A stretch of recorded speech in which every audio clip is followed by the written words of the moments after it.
तो फ्रेंड्स, इस वीडियो में हम करने वाले हैं second phase of the Indian national movement, जो कि आपका फोर्थ पार्ट है द इंडियन नेशनल मूवमेंट का।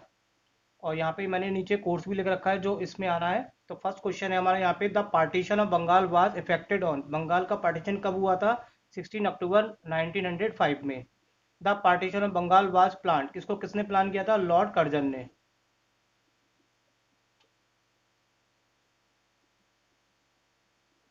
Lord Curzon was the governor general and viceroy of India his tenure. Tenure का मतलब होता है का कितने पीरियड तक इसने यहाँ पे शासन किया था, तो वो था इनका 1899 से 1905। Lord Curzon most unpopular measure was the partition of Bengal which was the announce. इन्होंने पार्टीशन का अनाउंस कब कर दिया था? 1903 में, और जब लागू हुआ था वो 1905 में ये अप्लाई हुआ। Who formally approve the scheme of the partition Bengal in 1903? तो ये थे lord Curzon. Who did announce the scheme? Annual session 1903। तो कांग्रेस ने इसको रोक करने से रोक दिया था। According to the partition of Bengal a new provision name East Bengal and Assam was form, merging Assam and Chittagong with how many district, कितने डिस्ट्रिक्ट को ये मर्ज करके बनाता है? 15 डिस्ट्रिक्ट्स को। New provision comprise an area, जो एरिया यहाँ पे लिखा हुआ है, बंगाल के टाइम पे टोटल पॉपुलेशन थी वो 31 मिलियन थी। तो उस समय मुस्लिम और हिंदू की कितनी थी? मुस्लिम की 18 मिलियन थी और हिंदू की 12 मिलियन पॉपुलेशन थी। Where was the subsidiary headquarter of new provision, जब नया मतलब बंगाल का विभाजन हो गया तो उसका जो मेन हेडक्वार्टर था वो कौन था? चित्तौंग। द पेटिशन ऑफ बंगाल का जो हुआ था वो दो पार्ट में हुआ था, बंगाल और east Bengal and Assam. Cause of partition of Bengal के अकॉर्डिंग, गवर्नमेंट्स के अकॉर्डिंग क्या इसके रीजन थे? तो उन्होंने ये बताया था कि बंगाल जो है वो एरिया में काफ़ी बड़ा है, तो उसको गवर्नमेंट चलाने के लिए काफ़ी बड़ा मैनेज करना पड़ता है, एक सिंगल गवर्नमेंट रन नहीं कर सकती है, तो इसको दो टुकड़े करने से वो इजीली। और सेकंड उन्होंने समझाया कि यहाँ पे कि ये किसके उड़ियों के फेवर की बात बताई कि ये उनके लिए बहुत अच्छा होगा, तो इस पॉइंट ऑफ व्यू से उन्होंने यहाँ पे पार्टीशन करने की बात रखी। The partition of Bengal who said was a mere readjustment of administration boundary. तो ये बात किसने कही थी? ये कही थी लॉर्ड कर्जन ने।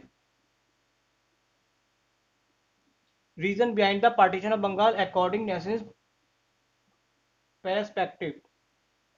तो नेशनल्स के अकॉर्डिंग इन्होंने क्या रीजन बताया? इन्होंने बताया कि जो इंडियंस जो नेशनल्स थे उन्होंने बताया कि बंगाल की जड़ों को ये तोड़ना चाहते हैं और हमारे अंदर पॉलिसी अपनाना चाहते हैं डिवाइड एंड रूल की, और अपनी ब्रिटिश राज की स्ट्रेंथ को ये बढ़ाना चाहते हैं। तो इस पॉइंट ऑफ व्यू से उन्होंने कहा कि ये बंगाल का विभाजन करके हम लोगों को नुकसान कर रहे हैं। Who was considered be to nerve centre of Indian nationalism. Indian nationalism centre कौन सी कहलाती है? बंगाल। बंगाल में ही ज़्यादातर ये नेशनल जो थे अग्रेसिव थे ब्रिटिश के खिलाफ। Who said one of our main object is split up and there weaken a solid body of opponent to our rules. तो ये थे रिस्ले, जो कि होम सेक्रेटरी थे, कि उन्होंने बात रखी। Who believe that Bengal united is a power, Bengal एक पावर है, बंगाल अगर डिवाइडेड हो जाएगा तो pull the national movement serve difficult direction, तो उसमें डायरेक्शन डिफरेंट डिफरेंट हो जाएगी, यानी उसको हम तोड़ सकते आसानी से। तो ये बात कौन बिलीव करते थे? लॉर्ड कर्जन और वहां के ब्रिटिश ऑफिशियल।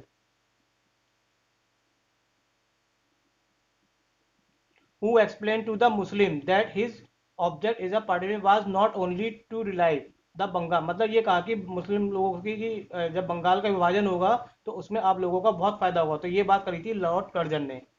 पार्टीशन जब बंगाल का हो गया तो क्या क्या इफेक्ट हुए? तो ये सारे इफेक्ट है जो कि मैंने लिख दिए एक साथ। पहला था, बंगाली लोगों ने महसूस किया कि वो उनकी इंसल्टेड हो करी गई है, उनको ट्रिक से मतलब उनको धोखा दिया गया है। और एंटी पार्टी मूवमेंट में जो जो स्लोगन यूज थे वो थे United strength, Vande Mataram, no partition, boycott tradition. उस समय के कवि थे रविन्द्रनाथ टैगोर, तो उन्होंने अपने सॉन्ग्स के द्वारा उनका अपोजिशन किया था अमर सोनार बंगला के सॉन्ग के नाम से, जिसको माई गोल्डन बेंगल्स भी कहते हैं। और उस दिन बंगाल में शोक भी मनाया गया। Who laid the foundation of federation hall, federation के कौन फाउंडेशन कहलाते हैं? Anand Mohan Bose. Which of the following symbol of the unity of a Bengal, a meeting ground of eastern western Bengal, all the people gather there took the vow of Swadeshi. ये meeting कहाँ पे हुई थी? ये मीटिंग हुई थी फेडरेशन हॉल में, इकट्ठा हुए थे लोग। स्वदेशी मीन का मतलब होता है जो हमारी कंट्री में सामान बने, जिसको हमारी कंट्री में बने सामान का यूज़ करे, उसको बोलते हैं स्वदेशी। बाइकआउट का मतलब है किसी बाहर की कंट्री के सामान को अगर हम खरीदना बंद कर दे तो वो सामान बिकेगा नहीं, तो उसको हम कहेंगे बाइकआउट। द पर्पस ऑफ स्वदेशी मूवमेंट का ये था कि हम अपने सामान का यूज़ करेंगे तो इंडिया में इंडस्ट्रीज बढ़ेगी, तो एक्सपेंशन ऑफ इंडियन इंडस्ट्रीज के लिए स्वदेशी को अपनाया। स्वदेशी और बाइकआउट ये दोनों चीज़ें क्या एक दूसरे के कंप्लीमेंट्री और सप्लीमेंट्री कहलाती है।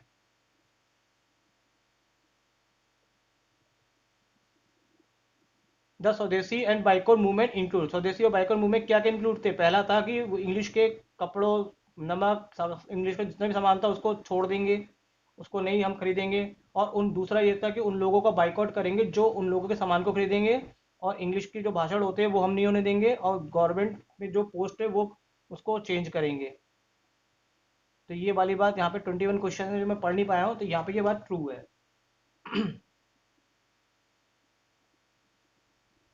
Who was the father of the Indian unrest, के फादर कौन कहलाते हैं? ये कहलाते हैं आपके Bal Gangadhar Tilak. Who wrote an English man hate और dislike nothing like beggary, it is our duty to tell English man that we are no longer beggars. ये बात किसने कही थी, किसने लिखी थी ये वाली बात? लाला लाजपत राय ने। द फ्रेज 3P, 3P का मतलब होता है P for pray, please and petition.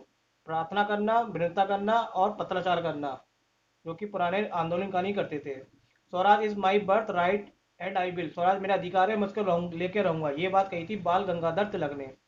Who wrote a subject nation could have no politics except the politics of freedom, Lala Lajpat Rai ने ये बात लिखी। Who revive the Shivaji festival को किसने रिवाइव करवाया था 1895 में? बाल गंगाधर तिलक ने। The most out understanding among the leader assertive nation में कौन कौन थे? तीन लीडर थे, बाल गंगाधर तिलक, बिपिन चंद्र पाल और लाला लाजपत राय। ये तीनों की जोड़ी बहुत उस समय अच्छी मानी गई थी।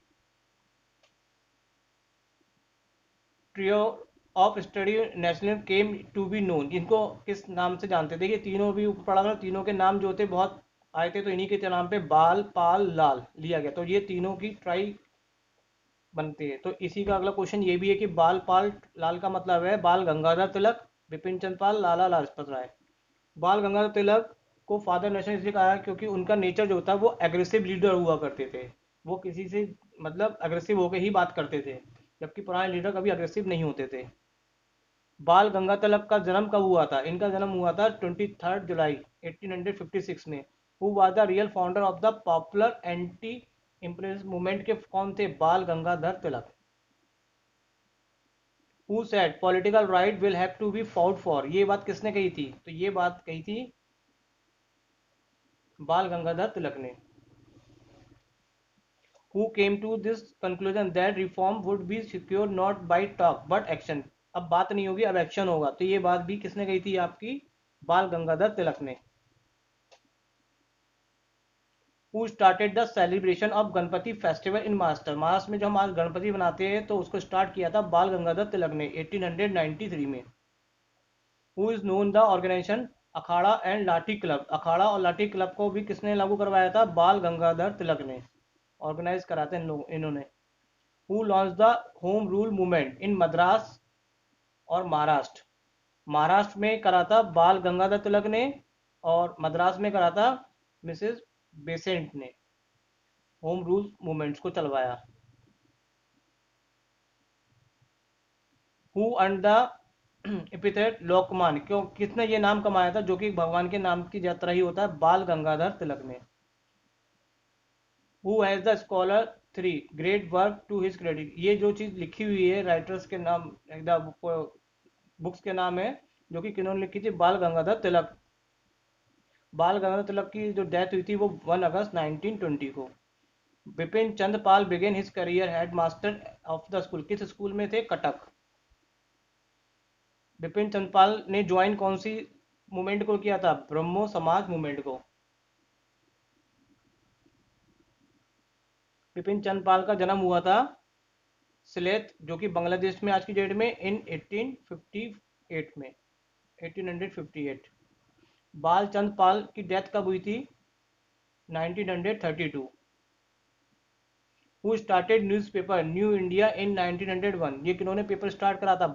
Bipin Chandra Pal. Who wrote the individual are born individual are die, हम लोग अकेले आए अकेले ही जाएंगे, तो ये बात किसके द्वारा कही गई थी? Bipin Chandra Pal. Who was the editor of Vande Mataram, Vande Mataram के एडिटर कौन कहलाते हैं? Aurobindo Ghosh. Bipin Chandrapal was a writer of great fame, his publication, तो उनकी पब्लिकेशन में कौन से दोनों ही इनकी पब्लिकेशन है, ए और B. Who wanted swadeshi and boycott to become means national freedom, कौन चाहते थे कि ये दोनों चीज हमारी नेशनल फ्रीडम का रीजन बने? Bipin Chandrapal. Who is called the one of the mightiest prophet of nationalism, Bipin Chandrapal. कई नाम आए एक साथ लिख दिए, आप उसको याद कर लीजिएगा। लाला लाजपत का जन्म कहाँ हुआ था? जगराव में, लुधियाना, जो कि पंजाब में है। और ये कौन सी डेट को हुआ था? तो डेट मैंने चेंज करके दे रखी है, तो 28 जनवरी को हुआ था। लाला लाजपत राय स्टार्टेड, अपना करियर उन्होंने किस रूप में स्टार्ट किया था? लीगल प्रेस्टिट्यूटर में। Who said this, every blow of the lathi on my body would become a nail in the coffin of British empire, तो ये किसके लिए बात की गई? लाला लाजपत राय के लिए। लाला लाजपत ने कही थी ये। लाला लाजपत राय किस कमेटी से किससे जुड़े थे? आर्य समाज मूवमेंट से। हु रोड द बायोग्राफी, ये जितनी भी बायोग्राफी है ये किसके द्वारा लिखी गई है? लाला लाजपत राय के द्वारा। लाला लाजपत राय का पब्लिशन किस में इंक्लूड है? इनका पब्लिशन में क्या क्या इंक्लूड है? ये सारे हैं, आप पढ़ लीजिएगा, तीनों पार्ट इसके इंक्लूड है।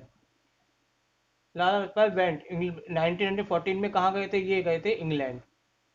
Who founded the Indian home rule league in United State, तो वो भी यहाँ पे Lala Lajpat Rai. In USA Lala Lajpat Rai started a monthly magazine, जिसमें स्वराज के बारे में बताया गया था, तो वो किस नाम से स्टार्ट करती? Young India. Who set the national is neutral by the blood of martyrs, तो ये बात भी किसके द्वारा? लाला लाजपत राय के द्वारा। Who were convicted for seditious speech, seditious का मतलब होता है कि एक भड़काऊ भाषण देना, तो ये उसके लिए 6 मंथ की जेल भी हुई थी, तो ये कौन थे? दो लोग इसमें शामिल थे, लाला लाजपत राय और Sardar Ajit Singh. Who preside the historical Kolkata session, कब हुआ था? कोलकाता में कौन था? लाला लाजपत राय। इनकी डेथ हुई थी 17 नवंबर 1928। इसको किस नाम से जानते हैं लाला लाजपत को?